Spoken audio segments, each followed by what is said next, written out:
Hey, football fans, here we are, week number 2 of the NFL season / college football season. Had quite a few views last week. Pretty excited about that. A lot of good compliments. I want to thank you for those of you out there that took time to watch my video. This is the second week. I want to call this into what I'm going to say is perspective week. So we're going to look at this one a little bit different as we're heading into it. So let me get things kicked off with talking about college football like we did last week. And this week what I want to talk about with college football is specifically I want to talk about the Texas Longhorns. So I often hear people say, Texas Longhorns, why are they rated so high? Here we go again. Why are the Texas Longhorns rated in the top 10? Texas is back, blah, blah, blah, all these different things. Well, let me explain to you. I'm never that surprised, honestly, that Texas is rated that high. And it's not because I feel like the Texas program is at a certain level or the Texas is back. The reason is, the thing I've said for years is that college football, the NCAA, the way it is set up is an elitist sport. So the NCAA, this is the reason why I like college football. I do not love college football. A lot of people out there love college football. I love the NFL. I like college football. I hear a lot of people say all the time, well, college football is more pure. The guys are out there for the love of the game. It's not for money. That's a joke. The NCAA is all about money. And where do they make their money? They make their money at the top half of the NCAA. When Texas is in contention, the NCAA makes money. That's just the way it is. It is not a level playing field in college football. You have your top 15-ish programs that are always going to be at the top of the NCAA. So what the NCAA does is they will preseason rate these teams, the Texases, the Ohio States, the Notre Dames, the OUs, all these schools will be preseason. Obviously, Alabama, Clemson will all be preseason ranked towards the top. Sometimes justifiably so, sometimes not. And the reason they do that is they want to allow these types of matchups. LSU and Texas takes place. Texas loses. They know one of those teams is going to lose this game, obviously. LSU and Texas are two of those teams that they want up here. So they do this so that they can lose that game and say, see, Texas is at that level of LSU. So when it gets down to the end of the season, you have a 1 or 2 loss Texas team playing for the BCS. It's not the same for the other schools and the other programs. So as an Oklahoma State fan, as a Texas Tech fan, I understand that my schools are never going to play for a national championship. That's just the way it is in college football. It's not a level playing field. I understand a lot of people are going to be defensive about that. I tell people all the time when they want to make fun jabs back and forth at the Oklahoma State thing, you can't compare Oklahoma and Oklahoma State. It's apples and oranges, no pun intended. Oklahoma State program is at a different level. It always will be because it's not one of those 15 or so teams that NCAA wants to put up here and market year after year after year. OU, Texas, Alabama, Ohio State, USC, Florida, Notre Dame. I can continue to name these teams. These teams are always going to be up there because NCAA wants them to be there. And it's a cycle. It's a nonstop cycle. They recruit the best players because they're always in the eye of the national spotlight. That's why the Iowa States that I say were overrated, the other schools that every once in a while, Central Florida, somebody like that jumps up there, it's not level. It's not a level playing field. Once they decide they want to expand that playoff, we may see a little bit more of a leveling out. It's not that way yet. I don't care about the 14 playoff. It's always going to be those elite teams primarily there. Okay, let's kick it off into the NFL. What I talked about, I love the NFL. So week 1's in the books. Many of you probably thought that this video I was going to come back and I was going to either be pumping up the Dallas Cowboys and how awesome that they looked in week 1. Some of you may have thought, oh, he's going to come back and he's ripped on Baker Mayfield in the past. He's talked about Odell Beckham. He's talked about how the Browns haven't been that good. He's going to take an opportunity to jump on here and talk about how awful the Browns looked in week 1. I'm going to say it another way. I'm not going to say those things. That's the easy thing to do.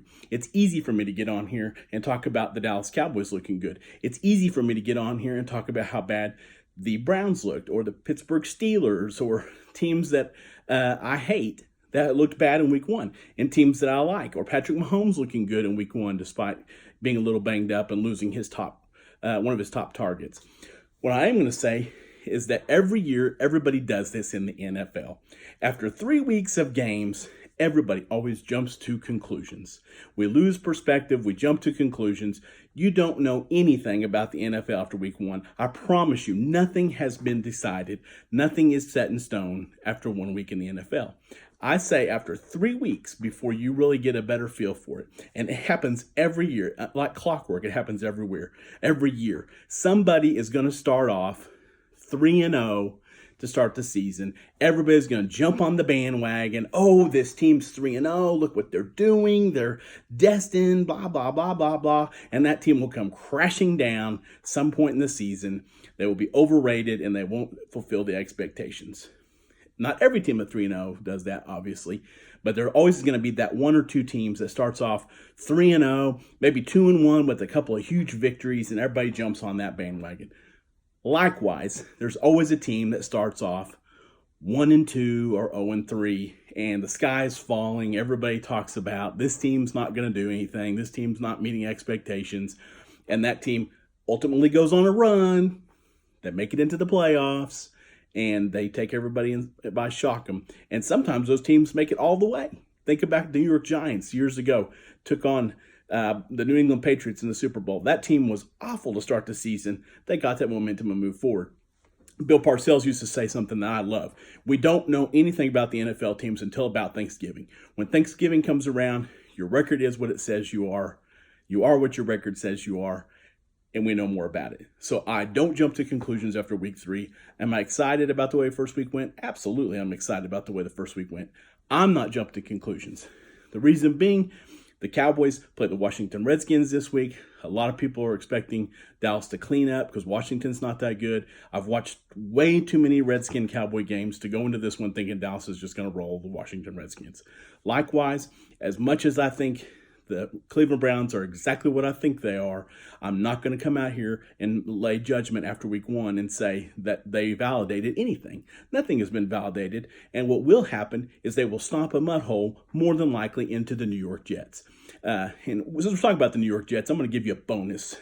Today, they said Sam Darnold, the starting quarterback of the New York Jets, will be out for at least 1 week, if not 2 or 3 weeks, because he has mono. I love how nobody's even talking about how did he get mono. I thought you get that by kissing. I don't know. It seems kind of gross or odd to me that this kid's got mono. But I'm not going to judge him in that regard. However, what I am going to judge is that the head coach of the New York Jets, Adam Gase, in the press conference today comes out and looks like somebody had died on the football team. Just down in his luck, upset, disappointed. It made me think this team is in trouble. If your head man doesn't believe that you guys are going to win and you guys are going to persevere and overcome, think about John Gruden.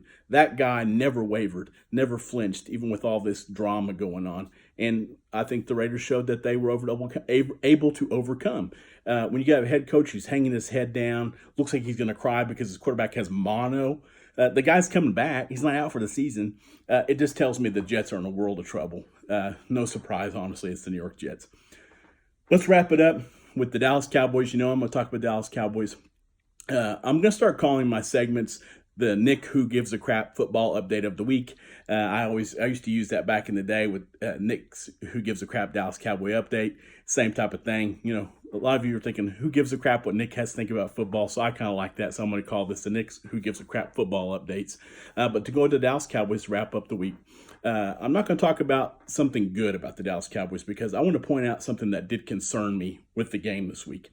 One of the reasons I felt the Dallas Cowboys were going to be contending for a Super Bowl this year was not because we signed Zeke. It's not because of Dak Prescott playing better. It's not because of Jason Witten coming back into the fold, which I love. It's not about Kellen Moore becoming the offensive coordinator. The reason I thought the Dallas Cowboys were going to be a legitimate Super Bowl contender is I felt they had an elite level defense. I felt like the depth on the defensive line, the amazing athleticism that they had the linebacker core, and the young talent they had in the defensive backfield were going to lend this to be the best Dallas Cowboy defense that we've seen since the 90s. Everybody's talking about that offensive side of the ball. I'm telling you, I was looking at it on the defensive side.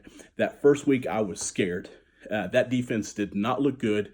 Saquon Barkley, who is the best running back in the NFL, did make them look foolish.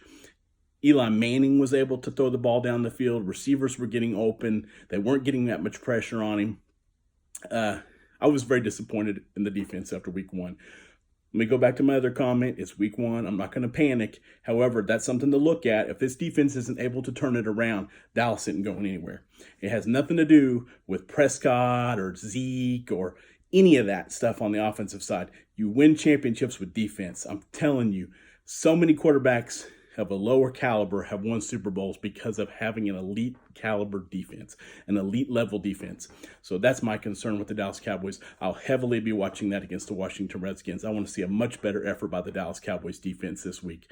I'm not worried about the offense. I'm worried about the defense. So that wraps up week number 2. I hope you all enjoyed. Leave me your comments, leave me your likes. I forgot to throw it in there last time on my YouTube channel. If you like this, you want to continue to hear from me on a weekly basis, I'm going to post these on Facebook, but I would be very happy if you'd go down there and click that subscribe button. Subscribe to my YouTube channel. Give me a thumbs up if you like what you saw. Give me a thumbs down if you think I'm full of it. Give me your comments. I'd appreciate it. Any suggestions, if there's recommendations of stuff you'd like to see in future posts, let me know. And have a great weekend, folks. Have a blessed football weekend.